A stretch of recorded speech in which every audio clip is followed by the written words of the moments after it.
מזמור לדוד, אדוני רואי לא אחסר, בנאות שירביצני, עמי מנוחת ינעלני, נפשי ישובב, ינחני במעגלי צדק, ינחני במעגלי צדק, למען שמו.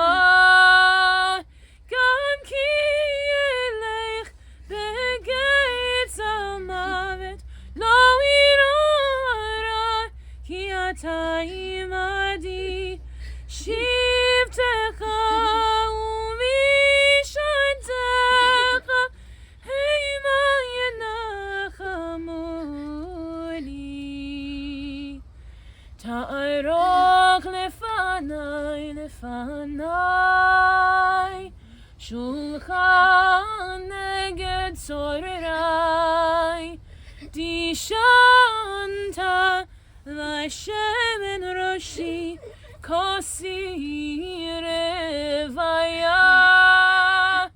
אך טוב וחסד ירדפוני כל ימי חיי, ושבתי בבית אדוני לאורך ימים. אדוני רואי לא אחסר, אדוני רואי לא אחסר.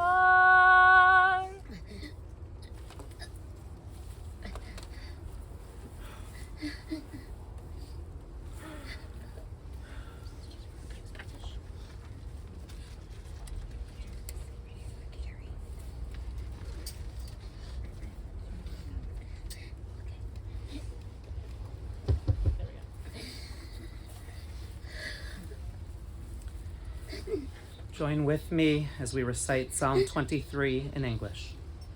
A Psalm of David.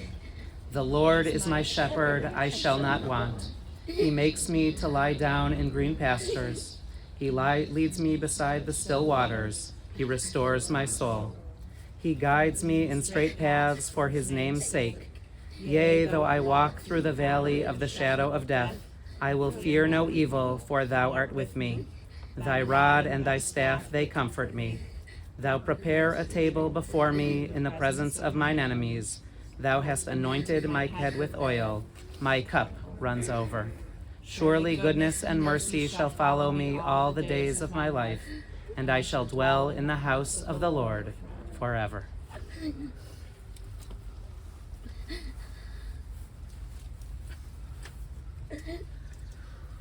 Today is a very difficult day, for we gather to share words about someone incredibly special. Grace Pearlman. Live with grace. And we're going to share words of praise, of honor, of love for a beloved daughter, a beloved wife, a beloved sister, a beloved aunt and great aunt. We offer our deepest condolences to Grace's entire family, to her husband, Gary, married for more than 27 years. You are best friends, partners, confidants, co-workers, your biggest supporters. To Grace's sister and brothers and their spouses who were like siblings, to Cheryl, to Steve and Monica, to Mark and Missy, and to Gary's siblings who were hers as well, to Robin and Ron, and we remember Dale of blessed memory. To Gary's mother, Rita, more than just her mother-in-law, Grace affectionately always called you Ma. And we extend our deepest condolences to Grace's nieces and nephews for whom she took such pride and joy. She loved you all so much. including Stacy, Jennifer and Pavel, Rachel, Sophie, and of course Matthew of blessed memory, to Carly and to Eric, to Zach and Allie, to Hannah, Bobby and Rita, to Allie, to Rachel and Jeremy, and to the three that made her a great aunt. Grace now rejoins her parents, Vera and Paul Isakowitz, of blessed memory. She joins her nephew Matthew. She joins Gary's brother Dale. She joins all those who perished in the Shoah, who were killed in the Holocaust, and all those of the family that have gone before. Today we have two very special tributes from Grace's brothers, Steve and Mark. We'll call each of them up.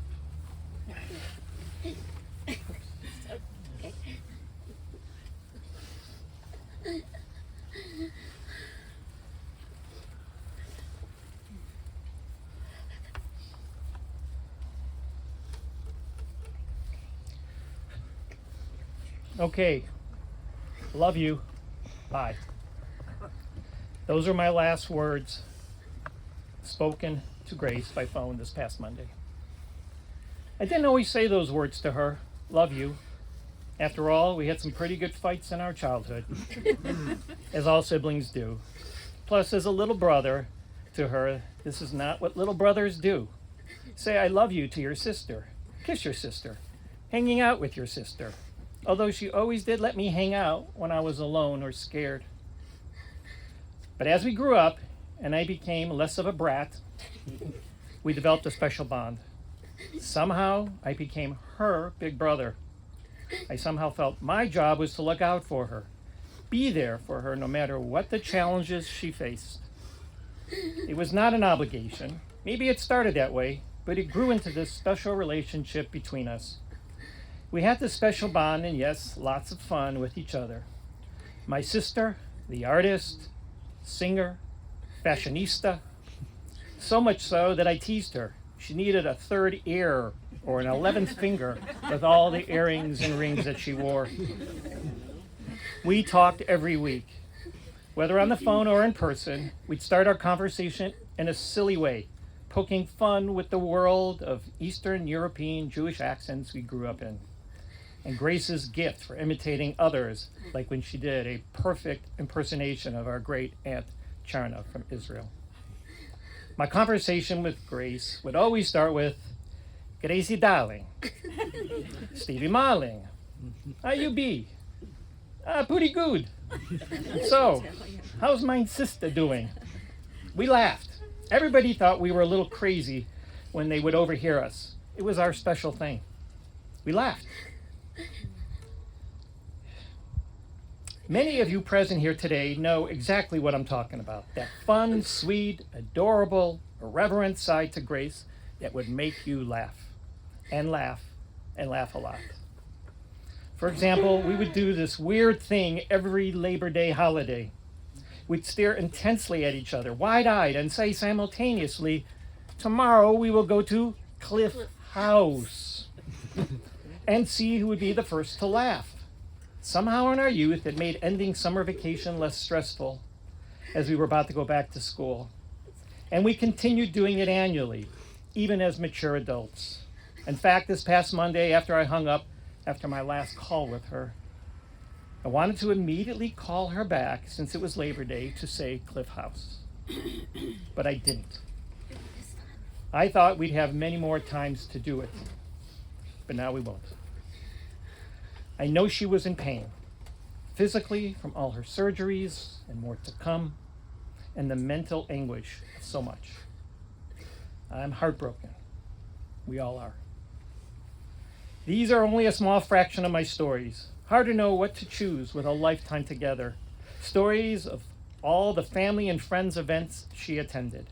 My own stories of Monica and I seeing Grace and Gary over Passover in Los Angeles, visiting in Palm Springs, celebrating birthdays, and yes, laughing. And I know you here have your happy stories. Please share those bright stories in the coming days and months as you reflect on Grace. In a moment recently, Grace said to me she didn't think she had that much to show for her life. I said, not true, not true. I added, you made my life better. You made those around you, your family and friends, better. It is not about the trappings of life, would appear to be important, like title, rank, money, notoriety. It's none of those things. It is who you are, deep in your heart, deep in your soul. A loving aunt, caring friend, wonderful partner and wife, and great sister. You are all those things. You brought Gary into our family. That is your legacy and your purpose, Grace. I stand here today without reservation. As I told Grace directly, you are good, a beacon of light in a world otherwise too dark. Your light makes me and all of us shine. I hope she heard me, because it is true. It is true. She will be remembered for her light, the good. Let me finish my comments here by reading her last text she wrote to me, Mark, Cheryl, and Gary last Friday. That Friday, we lit a yahrzeit candle for our mom. Here is what she wrote. It is now after midnight, but there is something I want to say. I'm certain Mom left us after midnight, so here it is. It's entitled, Everywhere. I know our hearts will ease in time, as soon we'll come to see. When gazing at the stars, you're looking down upon me. We'll recognize your warmth and life as waves engulf the shore. In every ray of sun, you're there to help me soar. We'll know that I am not alone, as you are oh so dear. We'll miss you till we meet again. We feel you everywhere. Grace finished by writing, may God keep our mom and dad together, smiling down on us for all eternity. So Grace, we feel you everywhere, everywhere, as you had written. May you be smiling down on all of us here as we think of you throughout our days. I love you, my sister.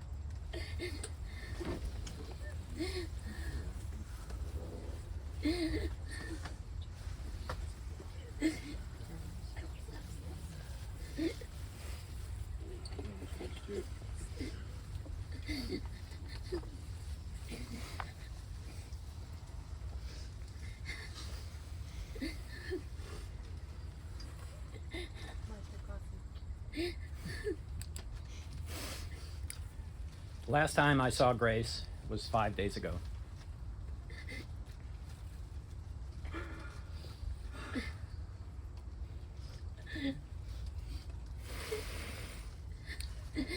Missy and I were here for a wedding, and we wanted to see her.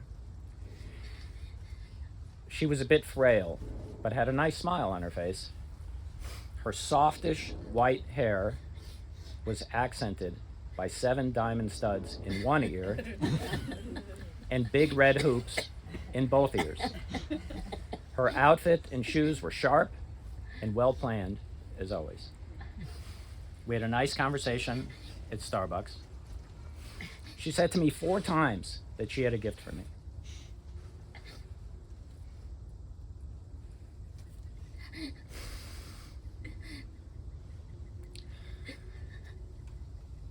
We brought her back to the house and sat with her and Gary.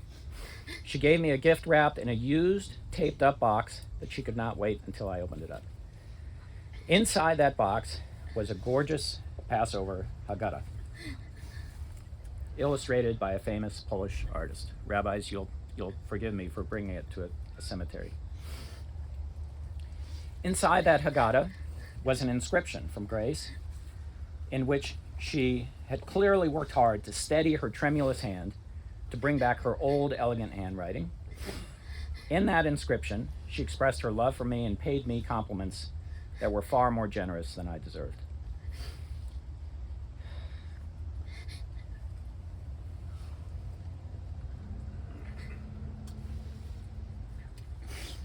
Almost 72 hours after she gave me that gift, she was gone. Grace is gone, and we are racked with sadness. And the way I want to cope with it, and perhaps to help you cope with it, is to explore what the Haggadah from Grace means. Grace's Haggadah starts with family. I can see her, see my cousins here. I can see her at my Uncle Chaim and Aunt Leah's house for the first Seder, reciting the Haggadah.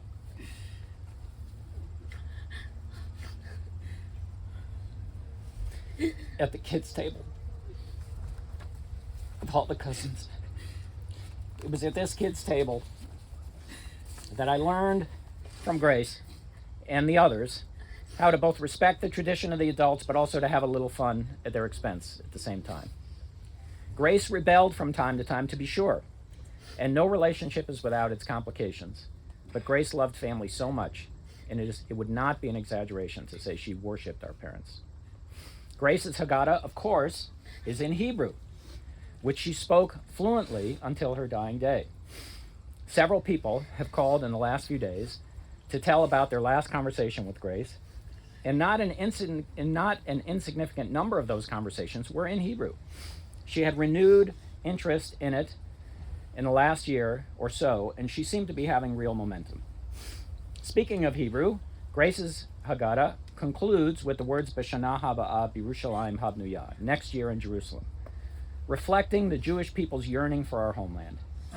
People often forget that Grace lived in Israel and had a special love for it, even though it had been a long time since she had been back. I spoke to our cousin Arit yesterday.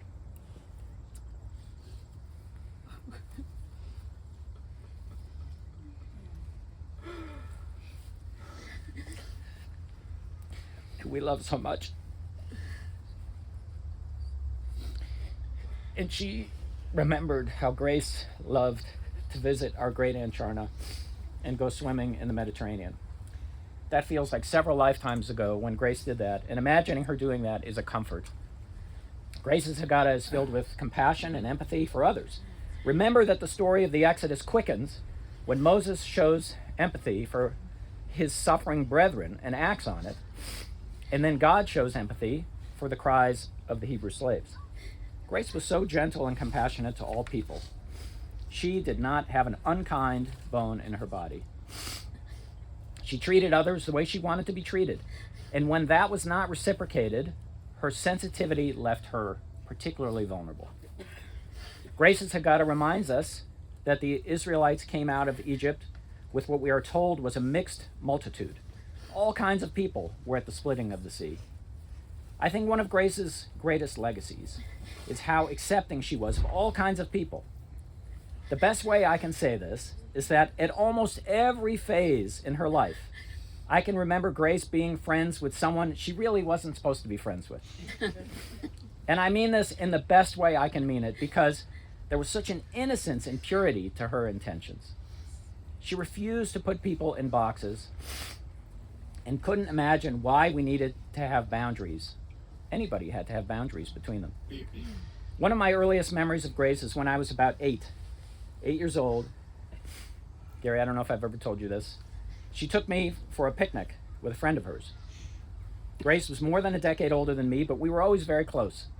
She looked out for me, and then at a very early age, the age difference between us evaporated. We had our picnic in Metropolitan Park, and we got back to the car, and shortly thereafter, and I will never forget this, Grace picked up a hitchhiker. Now, this was not something you were supposed to do. And I can remember that our mother of blessed memory was not too happy to learn of it later. But to Grace, it was perfectly natural. It was just a fellow human being who needed a ride.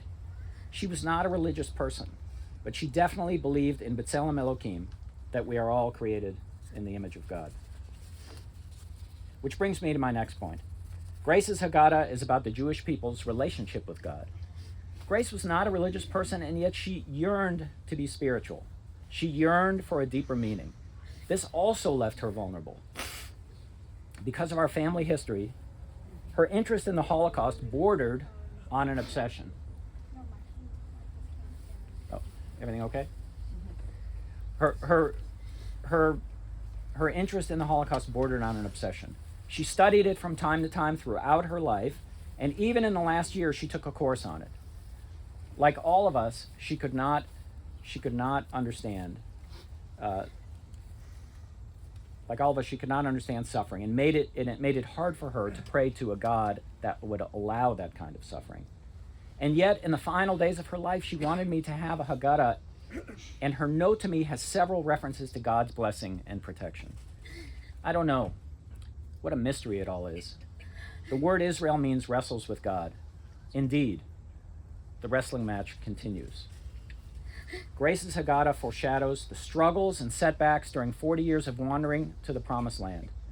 Grace knew of struggles and setbacks and the harshness of the desert herself, but she also had her own Promised Land.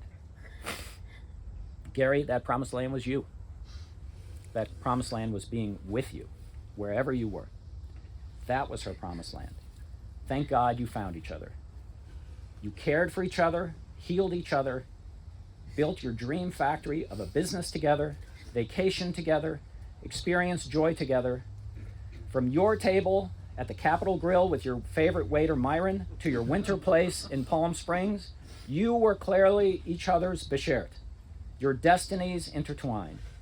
Grace will be with you always, and we will be with you always.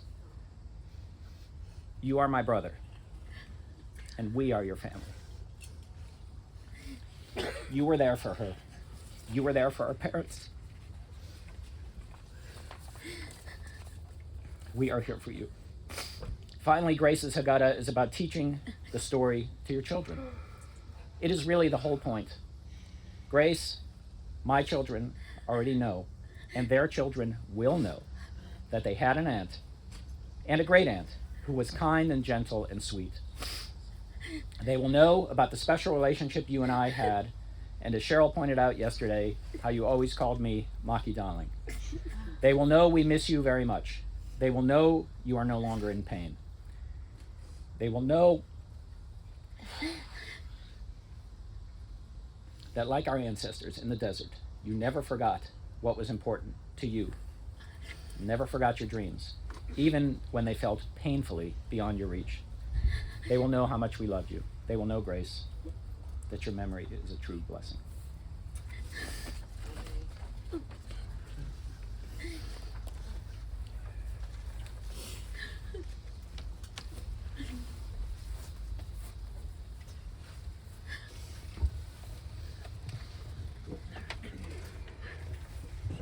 Thank you for sharing those tributes, Steve and Mark. And I don't know if the right word is blessed, but last night sitting at the Ullman table at Robin and Ron's home with the Pearlmans and the Sakowitzes and the whole family sitting together. A very difficult night, but we also laughed a lot and remembered Grace in her pure form. She was lovely, one of a kind, honest to the core, kind and loving. A gute neshama, as we say in Yiddish, a good soul with a lev tov, a good heart. And that was one of the phrases that we kept coming back to. She was good-hearted and saw that in so many people and cried for it at times. Incredibly caring, family-oriented, a mensch, devoted to her parents, Paul and Vera. She would watch over them, have Shabbos dinners every single week with her mom after her father passed. And Vera and Grace was always the first one to call Vera every single day. She made sure that it was her daughter's voice that she heard so they could start their days together, even if they were living a couple streets away. A very good listener. She was understanding, always well-intentioned. She had a gentle quality that could be sensitive to the point of being delicate, but that's also what made her so incredibly special, because she cared with every ounce of her body. She gave you her all when she was with you, talking with you and caring for you. And Gary, you probably know that the best. She was fashionable and also known for her bling, sparkly phone cases, sparkly shoes, and that bling kept growing, as we heard. Above it all, Grace was family-oriented, remaining so close with her siblings and Gary's, loving to spend the holidays with you either at Robin and Ron's, where she always had a seat at your table, no matter the day, no matter the occasion, or being able to spend Thanksgiving with Mark and Missy, Passover with Steve and Monica. Her nieces and nephews gave her her greatest pleasure. She reveled being an aunt, proudly showing pictures of all the nieces and nephews, especially that next generation, the little ones. She talked about all of you to everyone like you were her own, and that's how she thought of you, and you gave her so much joy. Grace and Gary began their relationship as friends, connected through a mutual relative and friend. Gary had recently returned home to Cleveland from the West Coast, recuperating from an accident that had affected his leg. And as your friendship grew, Gary, you told me that Grace showed her gentle, caring side, helping nurse you back to full health, caring for you. And that friendship over time blossomed into something more, with that mutual respect and care you showed for each other. And over the years, your respect, teamwork, and caring for each other showed over and over again. Now with Gary, as you watched over Grace, your Grace, caring for her with all your heart and love. You told me we took care of each other, and that's 100% true. For Grace, Gary, she got her nice Jewish boy, but more so you fit so perfectly together, a match truly made in heaven, as you said. She shined her brightest when she was with you. She could be herself. You were a true team. Grace was your chauffeur, your assistant in the bubble shows, your professional photographer, your publicist. And as you made history with your record-breaking attempts, it was always and only with your Grace by your side. You shared with me that Grace embodied the inspiration for your shows, to spread joy and happiness, because everyone loves bubbles. You worked hard each summer together so that you could slow down and enjoy those winters together. And I know it's cliche, but there's something about the fact that that bubble has burst. Grace never forgot she was the child of Holocaust survivors, so proud of where she came from. And when Mark and Steve established the Jewish Youth Initiative at our synagogue, B'nai Yeshurun, to honor the legacy and memory of your parents, Grace also contributed a significant amount in order to carry on your parents' legacy. Grace admired her father, Paul, her dad, who was such a source of strength, and in Gary, she saw that same strength in you. She loved spending time with Gary's mother, Rita. Grace would take you to the beauty shop and loved that time just being together. You'd always say, "Oh, don't go with me, I'll figure it out. I'll go myself. I can figure it out." But Grace wanted to be there because she loved you so much.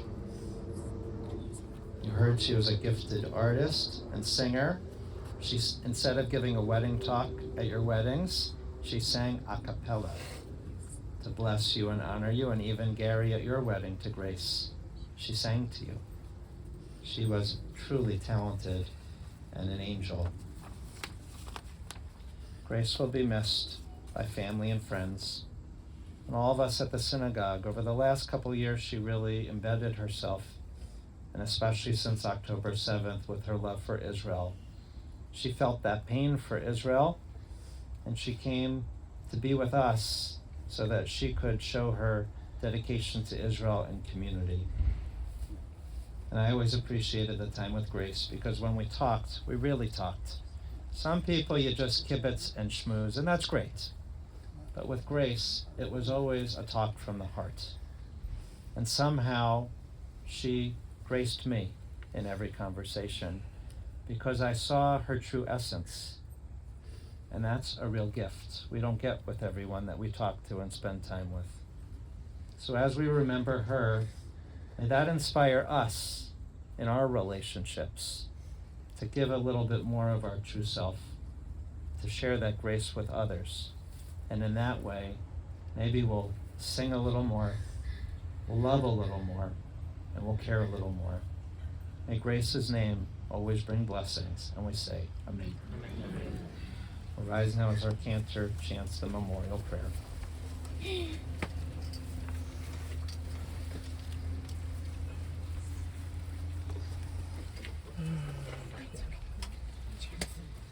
El male rachamim shochen bamromim Hamtzei menucha nechonai tachat kanfei hashchina B'ma'alot kedoshim utarim kezaharai rakia mazhirim Et nishmat golda b'pesach aryeh v'gittul shelcha le'olama V'gan Eden temenuchata Anat balarachamim Hastireu b'seder kenafecha le'olamim Utzrar b'tzrar achayim et nishmata Adonai hu nachalata V'tanuach b'shalom amishkava V'nomar Amen. Exalted, compassionate God, grant infinite rest in your sheltering presence among the holy and pure to our beloved Grace Pearlman, Golda, who has gone to her eternal home. We ask that our loved one find perfect peace in your eternal embrace. May she merit the reward for living life righteously, kindly, with compassion. May her soul be bound up in the bond of life, and may she rest in peace. And we say, Amen. At this point, the casket is going to be lowered. And after the casket is lowered, then we're going to ask the family and extended family and friends here to participate in the mitzvah of shoveling earth upon the casket, the highest form of respect and love that we can show to Grace. Following that, we'll gather to say the Kaddish.